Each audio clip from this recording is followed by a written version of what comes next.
Good afternoon and welcome to your lunch primetime news. I'm Jitendra Gunasena for News First, and let's start off with a look at the headlines. Expenditure heads of 6 ministries at the Western Provincial Council defeated. Airport employees protests against the curtailment of benefits. Inflation for November 2015 increases. Coordinating secretary of a ministry arrested for concealing 4 gold biscuits worth 2 million rupees in his body. Now on to your local news. A group of airport employees staged a protest this morning, citing that their benefits have been slashed. The airport employees had gathered opposite the airport to protest against slashing of their year-end bonus allowance. The Jatika Sevaka Sangamaya, the Sri Lanka Nidahas Sevaka Sangamaya, the Intercompany Trade Union and many airport employees are taking part in the protest.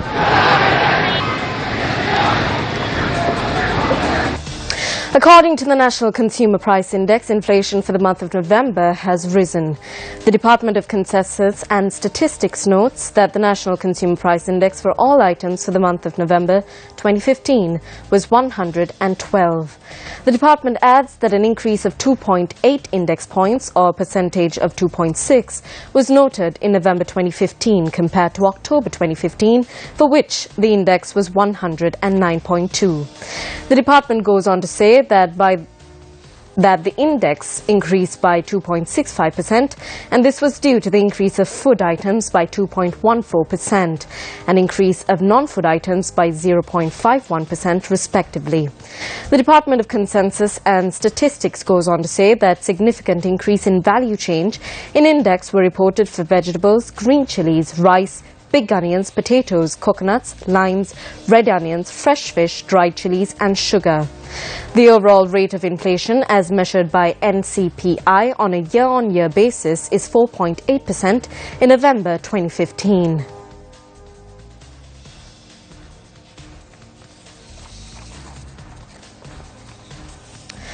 A book based on Sri Lanka's historic and current city and town planning concepts and activities was unveiled at the Foundation Institute in Colombo yesterday. The event was held under the auspices of Megapolis and Western Development Minister Partili Champika Ranavika. On to more local news. UPFA MP Vidura Vikramanayake, speaking in Horana, commented on the successes of the public service. The second phase of the trade exhibition, Dabindu Muthu, took place at the public grounds in Horana yesterday. MP Vidura Vikramanayake distributed equipment to the Samurdhi and Divinaguma beneficiaries to engage in self-employment initiatives. The sustainability of the government service is highly due to the contribution of the government servants and not because of the politicians. So we cannot stand with the politicians who consider the government officials as prostitutes. Citizens of this country have less opportunities and the budget clearly shows that. Opportunities are available only to a certain group of people of a certain class and status. Whenever someone wants to enroll a child to a school, this has been happening. We have to give more and more opportunities for the public to get rid of this system. The only place where such opportunities could be given more is the Divinaguma and the Samurdhi.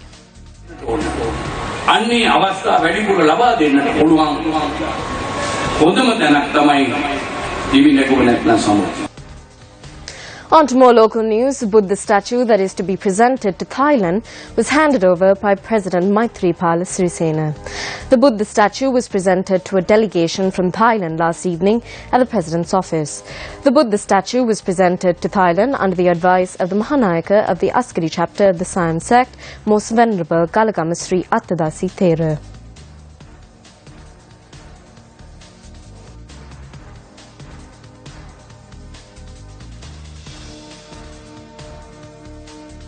A tusker had died from electrocution in the Puliyankulama area in Tirapana. The tusker had died after coming into contact with an electric cable that was put up at a China cultivation in the area. Further investigations are underway over the incident. A carcass of a dead elephant was discovered in a paddy land in close proximity to the Ihalgama tank in Mihintale. It is believed that the elephant may have died last night. Wild elephant veterinarian of the North-West Anuradhapura zone said that the elephant may have died of gunshot injuries.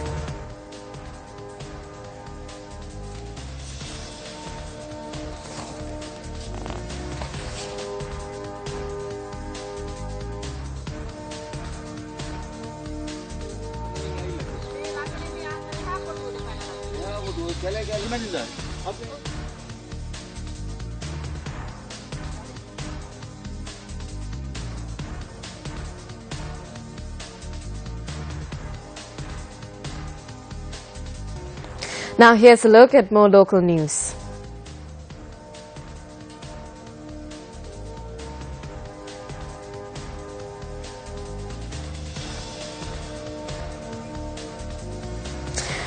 All right. On to more local news.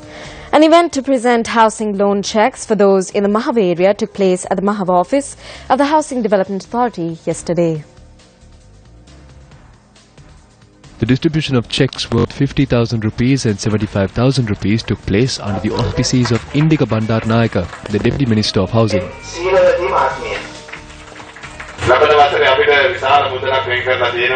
A large sum of money has been allocated for our ministry. We hope to solve the problem of housing in the country. We also expect to support every electorate by providing loans for 10 houses worth 150,000 each. Next year we are hoping to build housing schemes in Kurunegala. The event ended after an individual blames officials for misplacing documents.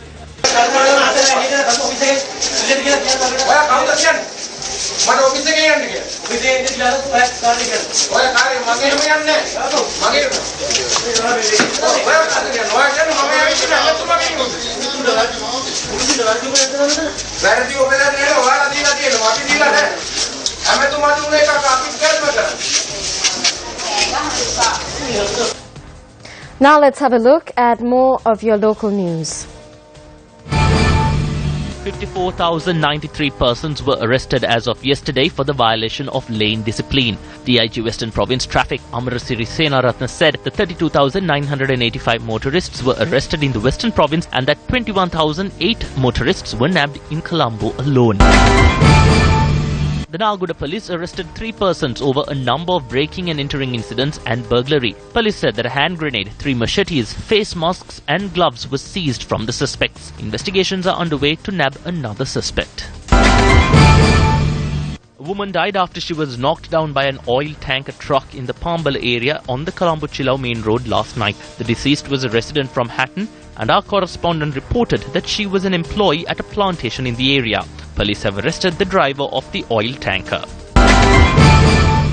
A body that was floating on the Modara River in Kosgoda was brought ashore yesterday. Police said that the body is of a resident from Mahaindruwa. The post-mortem examination was conducted by the acting magistrate of Balapitiya, and the police have commenced investigations.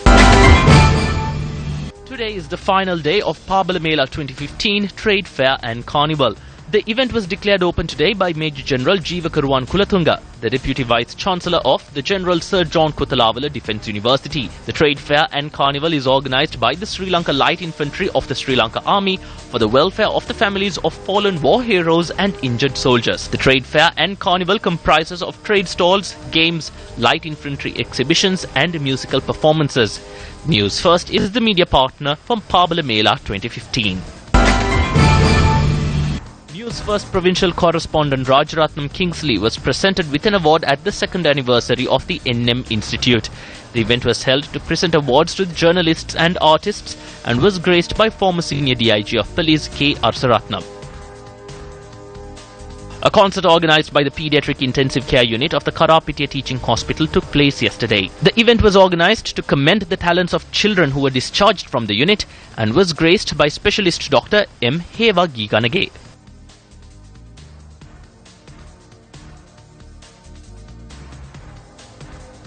And now on to a piece of local news that we touched on earlier in the bulletin in detail.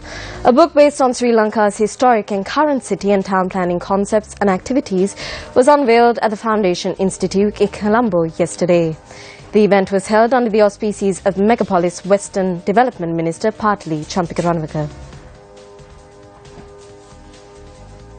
The first copy of the book, penned by a retired Director General of the Urban Development Authority, W.A. Serivardhana, was presented to Minister Partli Champikaranvaka by Mrs. Serivardhana. The book was presented by the wife of W.A. Serivardhana as he had passed away before the book was published. අපේ රටේ තියෙන මේ ප්‍රජාතන්ත්‍රවාදය අනුව වෘත්තීයවේදීන්ට අමාත්‍ය ධූර දැරීමට According to the democracy of our country, it's very rare that a professional holds a ministerial position.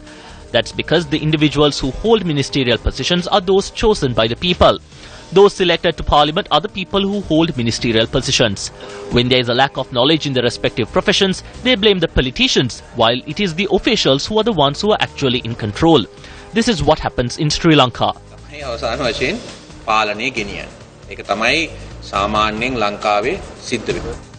At the event, the minister expressed his views on the proposed construction of the mega police city.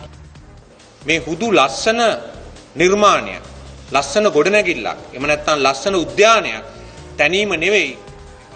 The Western Megapolis project is not one that will see the construction of beautiful creations, buildings or parks. We hope to achieve several objectives through this project. We need to find answers to the issues that arose due to improper city planning. Because of improper city planning, there are beggars, stray dogs and cattle that roam the streets. There are almost 400 beggars and 2,000 cattle in Colombo and its suburbs. There are over 16,000 stray dogs on the roads. These are the results of improper city planning. There are 100,000 families living in slums. Floods are the result of improper city planning. 30% of the Western Province are low-lying lands. We hope to develop the Western Province as one megapolis based on 3 factors, namely to find solutions to the issues of improper city planning, to make a leap into socio-economic avenues and to utilize the latest technology for the economy.